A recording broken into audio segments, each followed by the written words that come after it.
Nung panahon na yon, panahon ng liberation, may mga Amerikano na noon. So kami, dahil gusto namin maghanap buhay, may adanera tent nga kanan mga transient nga mga Amerikano. So panandalian ang era pagkukuan, pagpapalaba, magpapalabahira, karon nera nga labhan hit mismo nga adlaw. Katapos ato na lahera sasampay, babayaran kami among paglaba. Papunta-punta kami sa mga sa mga tent ng mga Amerikano. Nanghihingi kami ng mga labahin. Pero ang mga Amerikano noon masyadong grasyoso. Pag nakakakita ng lalo yung mga babae na yung parang magugustuhan nila, magbibigay yun ng mga chocolate, sabon, kung ano-ano. Ang pangalan ko noon, Florence. Ay naku, social. Siya naman yung isang Amerikano na may isa akong pinsan na kasama ko. Alam mo ang ginawa niya? Yung nung magpunta kami, unang punta lang namin sa kanya, ha?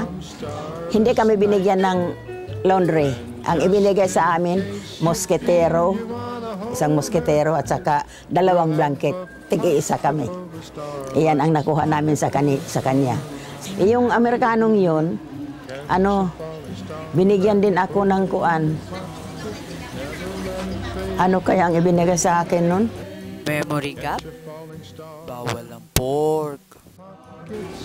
May tuwalya, may bandana,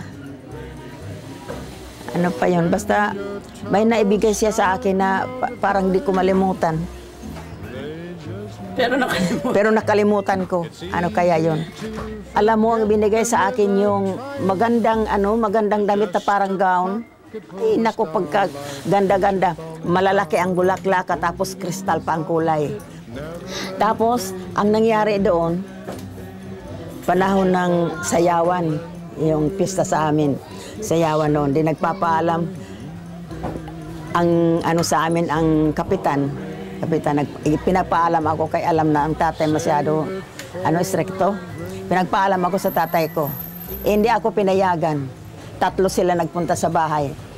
Ang nangyari doon, dahil sa inis ko na hindi ako pinayagan, dahil iyon ang ko doon, ipangangalandakan ko na may magandang damit. Ako lang siguro, sa isip-isip ko, ako lang siguro ang pinakamaganda ngayong gabi na to.